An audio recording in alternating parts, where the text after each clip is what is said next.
ओम नमः शिवाय। सभी व्यवस्था को धन्यवाद करते हुए आज मैं सूर्य के राशि परिवर्तन को लेके आई हूँ। ये सूर्य का परिवर्तन अब 2024 का लास्ट का राशि परिवर्तन है।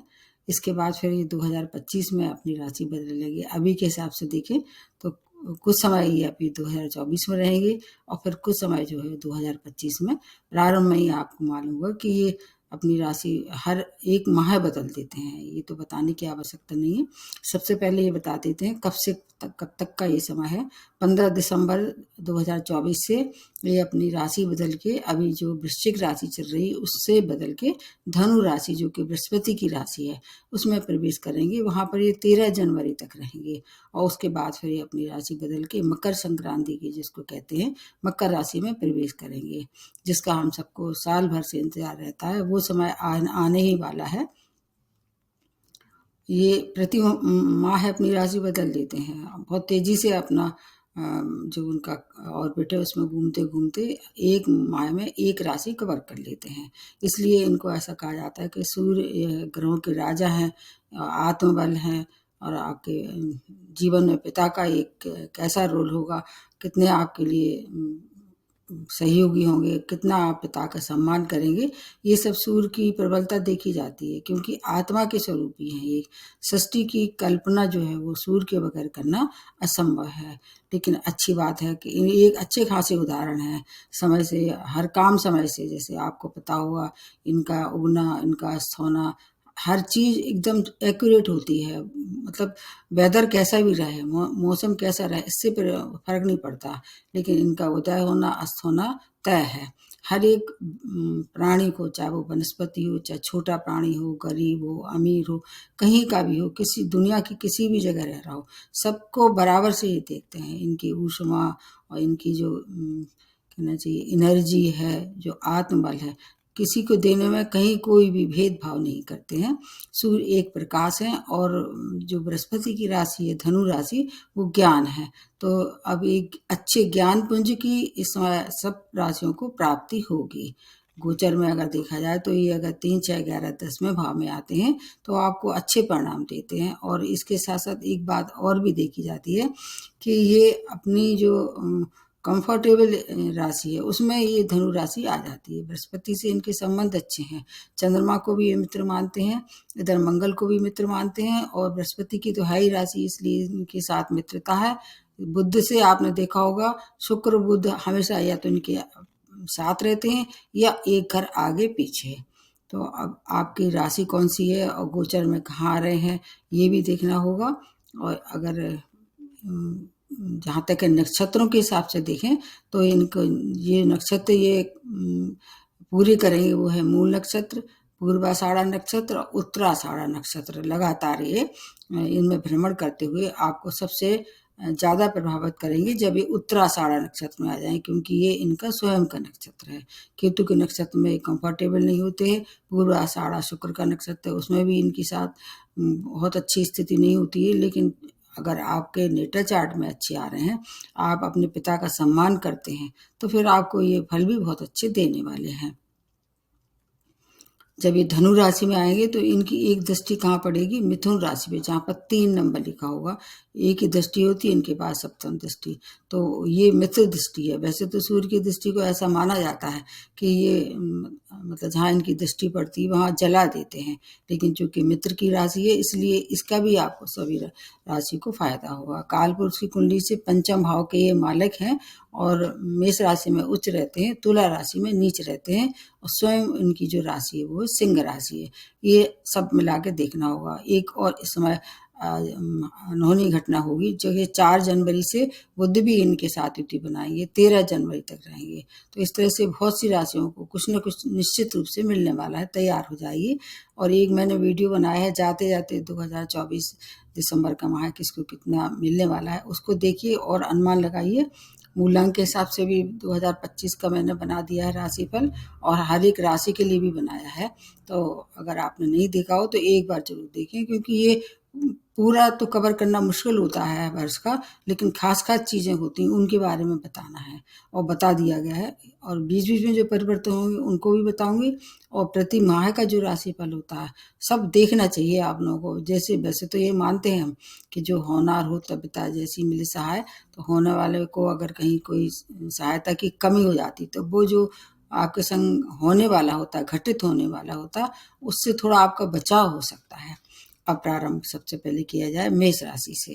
मेष राशि के आपके ये 9th भाव में प्रवेश करने वाले हैं बहुत जल्दी, और पंचम की लॉर्डशिप है। दोनों ही भाव बहुत अच्छे हैं, तो आपके लिए मतलब 2 त्रिकोण भाव जिसको कह सकते हैं, और मंगल से इनकी मित्रता भी है। तीसरा लाभ भाग्यवर्धक समय है। आप ऐसा मान के चलिए जहाँ हाथ डालें वहाँ सोना है। पंचम भाव से संबंधित शिक्षा, संतान, प्रेम प्रसंग, विद्यार्थियों, शेयर मार्केट, इन सब के लिए समय अच्छा है। लेकिन आपको एक बात बता देनी है मेष राशि वालों को, आप पे ढैया लगने वाला है। जो कुछ भी आपको काम करना है 29 मार्च के पहले कर लें। अगर जैसे कोई नए व्यापार की शुरुआत करना है या कोई नया कार्य शुरू करना है, उसके बाद फिर आपकी परिस्थिति उतनी अनुकूल नहीं रहेगी, क्योंकि मंगल की राशियों को और चंद्रमा की और सूर्य की राशियों को शनि सबसे ज़्यादा प्रताड़ित करते हैं, और ये आपका प्रथम होगा, ये जो चरण होगा, तो आपको ज़्यादा परेशानी हो सकती है। इसलिए अगर आप कोई भी काम करना है तो अभी निपटा लीजिए 29 मार्च तक। उसका वीडियो आप लोगों को अलग से बना के दिया है। अभी की स्थिति में बहुत अच्छा है ये समय, जब तक ये अपनी इस राशि में है, धनु राशि में। शत्रु परास्त होंगे, धार्मिक यात्राएं होंगी, धर्म कर्म में रुचि बढ़ेगी, पिता का सहयोग प्राप्त होगा, पिता की हेल्थ में कहीं कोई परेशानी थी उसमें भी सुधार हो जाएगा, संतान से संबंधी कोई परेशानी थी तो उसका भी समाधान मिलेगा। आपका अगर कैसे अच्छे क्षेत्र में काम करते हैं, जैसे कि राइटर हैं या बैंकिंग क्षेत्र में हैं या वाणी से जुड़े कोई कार्य करते हैं, उसके लिए समय बहुत ज़्यादा श्रेष्ठ बना हुआ है। अपनी मतलब ये जो बढ़ रही है, जो इति बढ़ रही है हर तरह से, उसका पूरा लाभ आपको लेना है। और पराक्रम जो आपने किया था, मेहनत जो की थी, उसका फल अब तक नहीं मिल रहा था, वो सब अब आपको मिलने वाला है। जितना हो सके इसका लाभ लेना चाहिए। रेमेडी सबसे अंत में बताती हूँ। उसके बाद आ जाते हैं वृष राशि। वृष राशि के अष्टम में गोचर होके और 4th भाव की लॉर्डशिप है। अब कुछ समय क्या है, ये जो नक्षत्र होगा पूर्वाषाढ़ नक्षत्र, मिडिल टाइम होगा ये, उसमें आपको पूरा लाभ मिलेगा, क्योंकि वैसे तो शुक्र के साथ इनकी मित्रता नहीं है, लेकिन शत्रुता भी नहीं है। अब मैंने बताया ना कि एक घर आगे एक घर पीछे रहते हैं शुक्र के, तो आपको ये 2 भाव एक्टिवेट कर देंगे। अष्टम भाव से रिलेटेड परेशानी हो सकती है, उसमें आपको एक बात का ध्यान रखना है, एक तो ड्राइविंग करते समय सावधानी रखना है, ऊपर से कोई बड़े इन्वेस्टमेंट नहीं करना है। बस इतना आप ध्यान रख लेते हैं तो आपके लिए बहुत अच्छा है। भूमि वाहन के सुखों में वृद्धि, आपके माता की हेल्थ खराब थी उसमें सुधार होगा, और आपका जो परिवार का साथ अब तक कहीं कोई कमी आ रही थी, मतभेद हो रहा था, वो समाप्त होंगे। अपने घर में बुजुर्गों का आशीर्वाद प्राप्त होगा और धनागमन होगा, क्योंकि एक दृष्टि जो उनके 2nd भाव पे पड़ेगी, तो आपका कहीं बचत नहीं हो पा रही थी, बहुत कोशिश करने के बाद भी खर्च हो ही जा रहे थे, उस पर कंट्रोल होगा। और 4 जनवरी से 13 जनवरी के बीच का समय बहुत अच्छा है, क्योंकि वहाँ पर बुध की युति बनेगी। बुध आपके लिए कैसे हैं, कारक हैं। तो ये अगर कोई भी काम करना है, नए कार्य की शुरुआत करना है, मतलब वाहन लेना है या मकान की किसी चीज़ का रेनोवेशन कराना है, तो वो समय आपके लिए बहुत श्रेष्ठ है।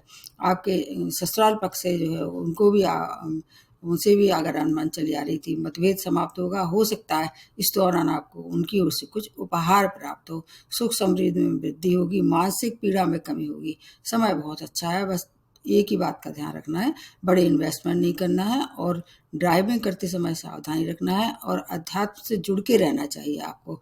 अष्टम भाव किसका है, अध्यात्म का भी है। अगर आप कोशिश करते हैं, मेडिटेशन करते हैं या किसी भी तरह से वहाँ पार्टिसिपेट करते हैं, उससे आपको बहुत सारा फायदा होने वाला है। उसके बाद नेक्स्ट जो बनती है वो है मिथुन राशि। आपके ये 7th भाव में गोचर होकर 3रे भाव की लॉर्डशिप है, और बुध का साथ भी रहेगा, तो आपके लिए मतलब बहुत शुभ है हर तरह से। सूर्य बुध बिल्कुल बहुत अच्छे हैं, दोस्त हैं। और इसके अलावा 7th भाव केंद्र भाव है, 3रा भाव इनका कारक भाव है। तो व्यापार में विस्तार के समय बहुत श्रेष्ठ है। विवाह योग थे, विवाह के इच्छुक थे, तो अभी ये खरमास जैसे निकल जाएगा, आप इस समय फिक्स कर सकते हैं। और अगर आप व्यापार करते हैं, साझेदारी में व्यापार करने की पहले से योजना थी, इस समय व्यापार के लिए समय बहुत अच्छा है, विस्तार भी कर सकते हैं और पार्टनरशिप में इसकी नए किसी पार्टनर के साथ शुरुआत भी अच्छा रहने वाली है। आपकी अगर साझेदारी में काम कर रहे थे, पार्टनर्स में, व्यापार में अगर थे और उनसे संबंध खराब हो रहे थे, विशेष तौर से साझेदार से, वो संबंध भी अच्छे हो जाएंगे। जीवन साथी के साथ अगर मिलकर कोई कार्य कर रहे थे, जैसे व्यापार कर रहे थे या कोई भी काम कर रहे थे, उसमें आपके लिए धन लाभ होगा, आत्मबल में वृद्धि होगी, छोटे भाई बहनों का पूर्ण सहयोग प्राप्त होगा। शॉर्ट डिस्टेंस जर्नी आपके लिए बहुत फ्रूटफुल रहने वाली है। आपके जीवन साथी की ज़रूर हेल्थ की केयर करनी पड़ेगी। अगर कोई पहले से परेशानी आ रही है तो उसका इलाज कराएंगे तो उसका उपचार भी मिल जाएगा। बाकी बुध आदित्य योग का जो फुल मतलब है, उसका पूरा लाभ आप ले सकते हैं। इसके साथ साथ मेहनत करवा देगी, बस एक बात है कि मेहनत बहुत करनी पड़ेगी इस दौरान, फिर उसका फल भी उसके अनुरूप प्राप्त होगा। उसके बाद आ जाते हैं कर्क राशि। आपके 6 भाव में गोचर होकर 2nd भाव की लॉर्डशिप है और चंद्रमा से इनकी मतलब सूर्य की भी मित्रता है और बृहस्पति की भी मित्र है। तो इसमें एक बात बहुत अच्छी रहने वाली है कर्क राशि वालों के लिए, क्योंकि अभी ढैया का ये आखिरी जाते ज़्यादा समय है। आपको फिर उसका जो किसी वजह से कोई परेशानी आ रही थी, क्योंकि आपके कहाँ चल रहे हैं, अष्टम भाव में चल रहे हैं। अष्टम भाव किसका है, अचानक धन हानि का है, आपके चोट चपेट दुर्घटना का, उसका जो असर है अब निश्चित रूप से कम होने लगेगा। लगभग आते मतलब जाते जाते जो ढैया है, अब ऐसे मान के चलिए सूर्य उसमें उसका एक तरह से सपोर्ट करेंगे कि अब आपको कोई हानि ना पहुंचाएं, धन से, मान से, सम्मान से, हर तरह से आपके लिए ये आपका मतलब क्या करेंगे कि बचाव करेंगे। शत्रु शांत हो जाएंगे, ऋण से मुक्ति हो सकती है इस दौरान कोशिश करेंगे तो। प्रतियोगिता में सफलता के साथ साथ आपके कोई नौकरी व्यवसाय में कोई अगर नई शुरुआत करना चाह रहे थे तो आप कर सकते हैं। धन की बचत भी होगी। अगर आप विदेश से जुड़ के कोई कार्य करना चाह रहे थे, व्यापार है या वहाँ जाके जॉब करना चाह रहे थे, तो उसके लिए समय बहुत अच्छा है। विदेशी कार्यों के लिए समय बहुत अच्छा है। व्यय व्यय जो बहुत ज़्यादा करते जा रहे थे, आपको उससे मानसिक पीड़ा हो रही थी, तो व्यय पे भी नियंत्रण होगा। स्वास्थ्य का भी लाभ होगा। बहुत अच्छा समय है आपके लिए। मामा पक्ष से आपका सहयोग प्राप्त होगा। अगर उनसे कोई रिश्ते खराब हो रहे थे तो वो रिश्ते भी अब मधुरता में बदल जाएंगे। यात्राएं करेंगे, लाभप्रद रहने वाली यात्राएं देश विदेश की हो सकती हैं। बहुत श्रेष्ठ समय है कर्क राशि वालों के लिए। अब उसके बाद आ जाते हैं सिंह राशि। तो आपके तो स्वामी राशि ही है ये, और आपके अभी जो गोचर कर रहे हैं पंचम भाव में, और आपके लग्न के मालिक हैं।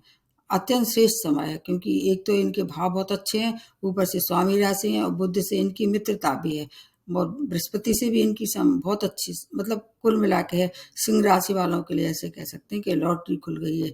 हर तरह से आपके पारिवारिक रिश्ते, धन से संबंधी या आपकी विवाह से संबंधी, व्यापार से संबंधी, मान प्रतिष्ठा में कोई कमी आ रही थी, सबके लिए समय बहुत अच्छा है। आत्मबल में वृद्धि होगी इस समय। अगर आप चाहें कोई कंपटीशन फेस कर रहे थे, उसमें सफलता, इंटरव्यू क्रॉस अच्छा कर सकते हैं। आपका जो मतलब व्यक्तित्व है बहुत प्रभावशाली हो जाएगा। आपके अगर कहीं मीडिया से या किसी ऐसी क्षेत्र से जुड़ी हुई यूट्यूबर हैं, आपके फॉलोअर्स बढ़ेंगे इस दौरान। इसमें आत्मबल में वृद्धि के साथ साथ आपको एक फायदा होने वाला है। रुके हुए जो पूरे काम आप नहीं कर पा रहे थे, पेंडिंग डले हुए काम है, उनको कर डालिए आप। संतान की ओर से शुभ समाचार मिलने वाले हैं। अगर आप स्टूडेंट हैं, अगर हायर एजुकेशन के लिए कोशिश कर रहे थे, अब तक नहीं जा पा रहे थे, उसके लिए समय अत्यंत श्रेष्ठ है। इसके अलावा कोई कॉम्पिटिशन के लिए भी समय बहुत अच्छा है। आपका ऊर्जा लेवल हाई लेवल तक पहुंचेगा। व्यापार के लिए, विस्तार के लिए समय अच्छा है। जॉब में प्रमोशन, नए जॉब की प्राप्ति, आपका मित्रों का भी आपको अच्छा सहयोग मिलने वाला है। बहुत श्रेष्ठ समय है। नंबर 1 पे आती है सिंह राशि। अभी जो परिवर्तन होना, 1 महीने का पूरा लाभ लीजिए। बस आपके लिए थोड़ा विवाह के लिए परेशानी हो सकती है, तो वो उसका आप 1 महीना इंतजार कर सकते हैं। उसके बाद नेक्स्ट जो बनती है वो है कन्या राशि। आपकी स्वामी राशि बुध है और इनसे इनकी मित्रता है, और आपका गोचर कहाँ हो रहा है, ये 4th भाव में गोचर होके, और 12th की लॉर्डशिप है। सूर्य बुध का जो युति बनेगी 4 से लेकर 13 तक, पूरा फायदा होगा। आपके 4थे भाव से है, तो 4था भाव किसका है, आपके भूमि वाहन का है, माता का है, नेटिव प्लेस भी इसको कह सकते हैं, मानसिक संतुष्टि का भी है। इन सब चीज़ों की जो कमी आपको अभी तक अखर रही थी किसी भी तरह से, वो सब समाप्त होगी। परिवार का साथ रहेगा। नया वाहन खरीद सकते हैं। अगर कोई पहले से योजना थी, अब तक आगे नहीं बढ़ा पा रहे थे, तो उसका सौदा कर सकते हैं। प्रॉपर्टी से जुड़े कोई भी कार्य हैं, इस दौरान कर डालिए। विदेशी कार्य में प्रगति, विदेशी यात्राएं, विदेशी व्यापार, और पेंडिंग डले हुए जो भी कार्य हैं विदेश से जुड़ के वो कर सकते हैं। माता की हेल्थ में सुधार हो सकता है। इस समय कैरियर में ऊंचाइयों तक पहुंचाने की अब इनकी रिस्पॉन्सिबिलिटी है, क्योंकि चौथे भाव से एक दृष्टि कहाँ पड़ेगी, इनके 10वें भाव पे। यहाँ पर एक दिग्बली हो जाते हैं सूर्य मंगल, और ये इनके लिए बहुत अच्छा समय है कैरियर के लिए। विशेष रूप से 4 से 13 फरवरी तक अगर कोई काम करना इसकी शुरुआत कीजिए, और कोशिश कीजिए कि अगर कोई काम अटका हुआ था तो उसी दौरान करें, तो आपको मान सम्मान की प्राप्ति होगी, धन की भी प्राप्ति होगी, समाज में आपका दायरा बढ़ने वाला है, सुखों में वृद्धि के साथ साथ अपार सफलता प्राप्त होगी। तो ये दूसरे नंबर की राशि है कन्या राशि, उससे आपको पूरा लाभ मिलने वाला है। अब नेक्स्ट जो बनती है वो है तुला राशि। आपके स्वामी राशि शुक्र है। वैसे तो तुला राशि में ये नीच रहते हैं, लेकिन ये भाव बहुत अच्छा है। तीसरे भाव में गोचर होकर 11वें भाव की लॉर्डशिप है। दोनों ही कारक भाव हैं। ऊपर से क्या है, कुछ समय ये अभी इनके नक्षत्र में भी पूर्वाषाढ़ा में रहेंगे, उसका भी लाभ मिलेगा। तो आपके लिए बहुत अच्छा समय है। दोनों ही भाव कारक भाव हैं। यात्राएं, शॉर्ट डिस्टेंस जर्नी करेंगे, सफलता बनी होगी, फ्रूटफुल यात्राएं करेंगे। छोटे भाई बहनों का पूर्ण सहयोग प्राप्त होगा। अगर संचार माध्यम से जुड़े हुए हैं, लेखन है, लेखन कार्य है, या मीडिया से जुड़े हैं, या इस तरह से ऑनलाइन ट्रेडिंग वगैरह करते हैं, उसके लिए समय बहुत श्रेष्ठ है। भाग्यवर्धक समय है, क्योंकि एक दृष्टि कहाँ पड़ेगी इनकी 9th भाव पे। वो किसका, भाग्य भाव है। भाग्य से हर काम जो अभी तक रोड़े लग रहे थे, हो नहीं पा रहे थे। वैसे तुला राशि वालों को ऐसी कोई समस्या नहीं चल रही है। फिर भी अगर कोई और ग्रह जैसे आपकी महादशा अंतर्दशा अच्छे ग्रह की नहीं चल रही है, तो अब वो समाप्ति की हो रही है। सब ये बहुत प्रबल होते हैं, पर जब सूर्य अपनी देने पे आ जाते हैं तो फिर कोई भी ग्रह उनको रोक नहीं सकता है। आपका नेम फेम जो है वो मतलब बढ़ने वाला है। प्रसिद्धि के साथ साथ लोकप्रियता जिसको कहते हैं, पॉपुलैरिटी भी बढ़ेगी। आमदनी में वृद्धि के साथ ऊर्जा लेवल भी ये बढ़ा देंगे, और जो रुके हुए काम है उनमें प्रगति होगी। अगर कोई ऐसे कार्य कर रहे हैं जहाँ पर एनर्जी दिखानी है, बहादुरी दिखानी है, जैसे सेना है, पुलिस है, उसके लिए समय बहुत अच्छा हो सकता है। इस दौरान कोई आपको अवार्ड भी मिल सकता है। आपके लिए समय बहुत श्रेष्ठ है। और अब कोई भी अगर है भी परेशानी, तो फिर मैं लास्ट में आपको रेमेडी बताऊं, क्योंकि ये एक जर्नल होता है। महादशा दशा भी देख लेना चाहिए। उसके बाद नेक्स्ट जो बनती है वृश्चिक राशि। आपके ये 2nd भाव में गोचर होके 10वें भाव की लॉर्डशिप है। आप पे ढैया का प्रभाव चल रहा है, लेकिन मंगल से इनकी परम मित्रता है। भाव उनका अच्छा नहीं है, तो वाणी को थोड़ा कंट्रोल रखना पड़ेगा। बस एक बात आपको ध्यान रखना होगा। बाकी और समय के लिए मिला के देखें, भाग्यवर्धक समय आपका भी है। ढैया का प्रभाव निश्चित रूप से इस समय कम होगा, क्योंकि चौथे भाव में है, तो मानसिक पीड़ा में कमी होगी, लेकिन कैरियर के लिए अपार सफलता भरा समय है। अभी तक आपके ऊपर संकट मंडरा रहा था, जॉब को लेके बहुत से अनबन थी, संग में काम करने वाले आपका सहयोग नहीं कर रहे थे। अगर आप व्यापारी हैं, आपके अंडर काम करने वाले आपकी बात नहीं मान रहे थे, तो ये समय अब उसके लिए बहुत श्रेष्ठ रहने वाला है। धन की बचत भी होगी। अगर मार्केटिंग से या वाणी से जुड़े क्षेत्रों में अगर काम करते हैं, जैसे वकील हैं या टीचर हैं या मतलब एंकर हैं, उनके लिए समय बहुत श्रेष्ठ रहने वाला है। उससे आपका धन भी मिलेगा, मान सम्मान की भी प्राप्ति होगी। हर एक लक्ष्य की पूर्ति करने के लिए समय ये आपको उकसाएगा, और आप कर भी लेंगे। व्यक्तित्व आपका काफी प्रभावशाली हो जाएगा। समाज में मान प्रतिष्ठा की वृद्धि के साथ साथ आपकी फैमिली भी आपके संग पूरी तरह से सहयोग करेगी। अत्यंत श्रेष्ठ समय है। मैंने बताया ही था, सबके लिए समय बहुत अच्छा है।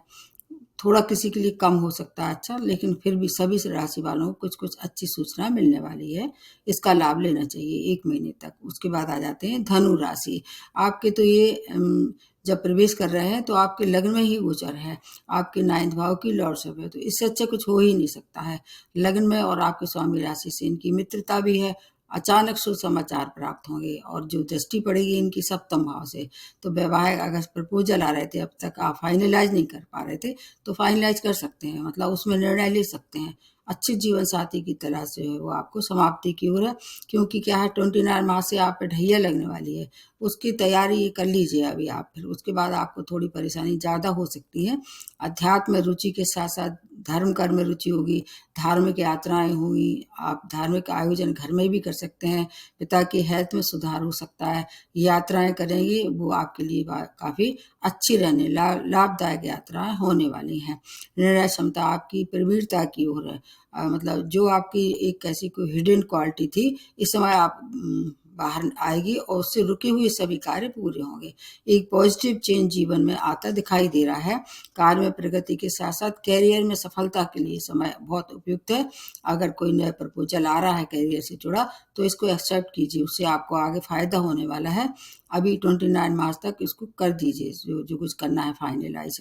बाकी स्टूडेंट के लिए समय बहुत श्रेष्ठ रहने वाला है। हायर एजुकेशन के लिए जा सकते हैं और पिता का जो अगर कहीं कोई कमी थी, किसी भी तरह से उनसे संबंध खराब थे या उनकी हेल्थ खराब थी, वो ये समय उसके लिए भी बहुत श्रेष्ठ रहने वाला है।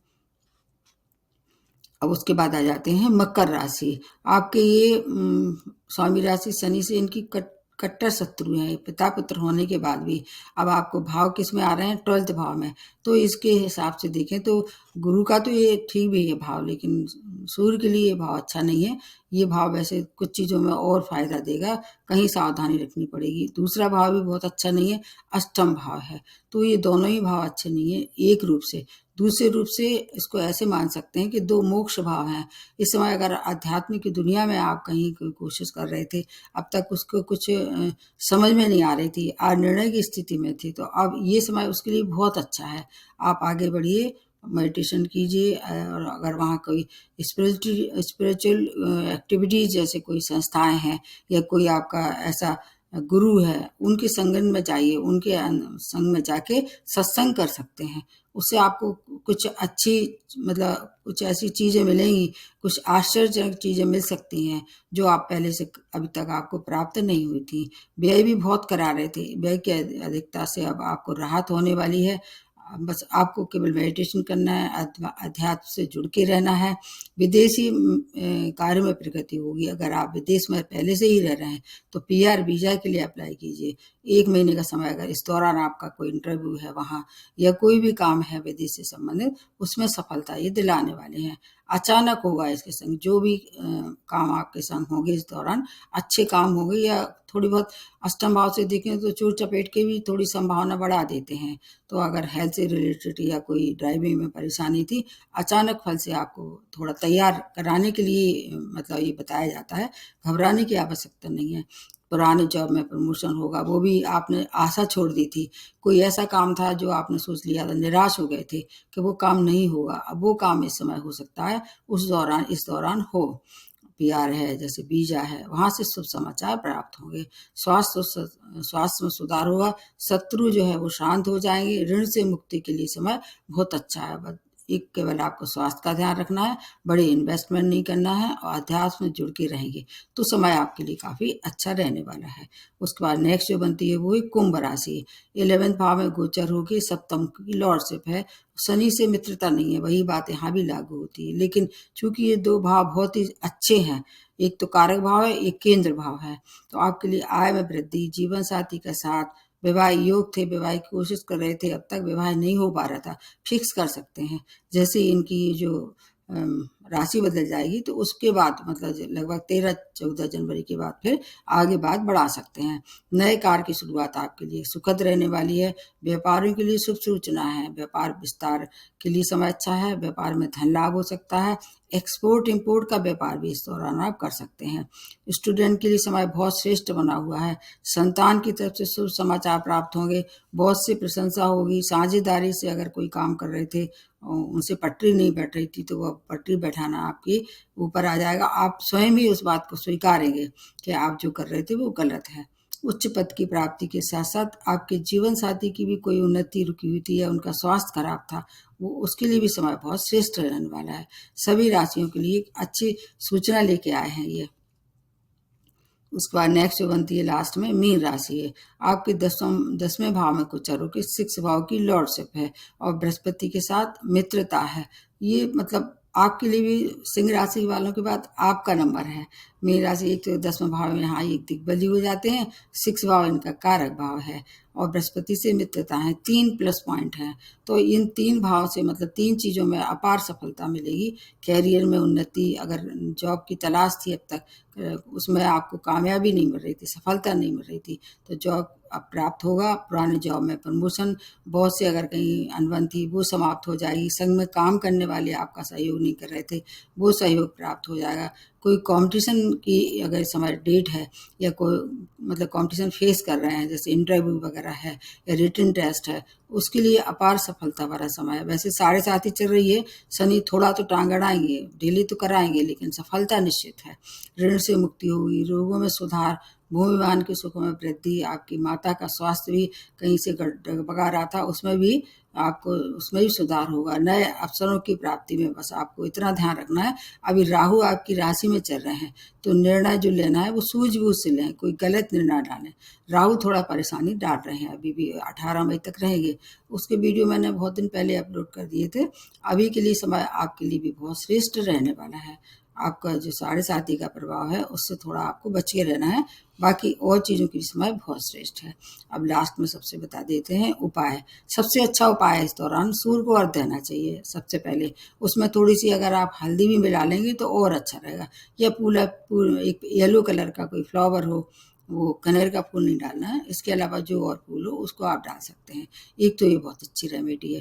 पिता का सम्मान करें, आदित्य हृदय स्रोत का पाठ करें, गुरु का मंत्र करें, पीली चीज़ें का जो है वो उसका आप स्वयं सेवन कर सकते हैं, जैसे केसर का तिलक लगाएं, क्योंकि बृहस्पति को प्रबल कर देंगे इस समय, तो बहुत सी समस्याओं का हल भी हो जाएगा। इसके साथ साथ एक बहुत अच्छी रेमेडी है, आपको घर बैठे कुछ नहीं करना है। कुछ लोगों को ऐसी परेशानी हो जाती है कि आप अपने घर में मतलब कहीं भी 5 मिनट जाके धूप में बैठ सकते हैं। मतलब अभी क्या है, हर जगह मौसम अच्छा है, इसलिए 5-10 मिनट जितनी आपकी बॉडी आपको सहन कर पाए, तो मतलब सूर्य की रोशनी में बैठना है। उससे क्या दोहरा फायदा होगा, एक तो सूर्य की प्रबलता होगी, विटामिन डी मिलेगा, और अगर कोई चर्म रोग वगैरह है, उससे भी शांति होती है। तो ये छोटी सी मतलब परेशानी जो मतलब है, अगर जीवन में अभी आपको परेशान कर रही हैं, उनसे राहत हो सकती है। फिर भी कोई परेशानी है तो आप मेरे को कमेंट बॉक्स में और मुझसे सलाह ले सकते हैं। नमस्ते और धन्यवाद।